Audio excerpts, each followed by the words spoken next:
ఇప్పుడైతే మనతోటి 99 TV chairman తోట చంద్రశేఖర్ గారు మనతో ఉన్నారు. సో ఆయన అడిగి విశ్వ సమైక్య సంక్రాంతి సంబరాలు వేడుక ఎలా జరుగుతుంది, సో ఆయన ఎలా ఫీల్ అవుతున్నారో అడిగి తెలుసుకుందాం. Hi sir, good evening. Sir, ఎలా అనిపిస్తుంది మీకు ఈరోజు ఈవినింగ్? ఇప్పుడు మన సంస్కృతికి, ముఖ్యంగా ఆంధ్ర ప్రజలకి ఒక పెద్ద పండుగ ఏంటంటే ఇది సంక్రాంతి పండుగ.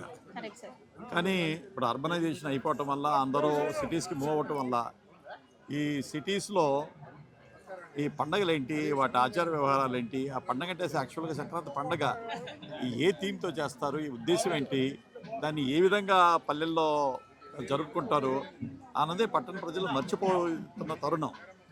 ఇటువంటి తరుణంలో విశ్వ సమాఖ్య వాళ్ళు ఈరోజు ఇక్కడ హైదరాబాద్లో శిల్పారామంలో మన పల్లెల్లో ఏ విధంగా అయితే మనం సంక్రాంతిని మనం సెలబ్రేట్ చేసుకుంటామో అవన్నీ ఇక్కడ సమకూర్చి అన్ని ఈవెంట్స్, ఆ ఈవెంట్ మొత్తంలో అన్ని విషయాలు మనం సంక్రాంతి, అది భోగి కానివ్వండి, సంక్రాంతి పండుగ కానివ్వండి, కనుమ కానివ్వండి, పల్లెల్లో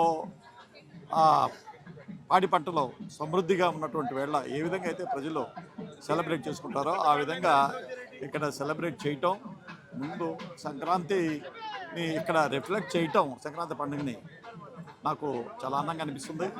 దానికి నేను విశ్వ సమాఖ్య వాళ్ళందరినీ నేను మనస్ఫూర్తిగా అభినందిస్తున్నాను.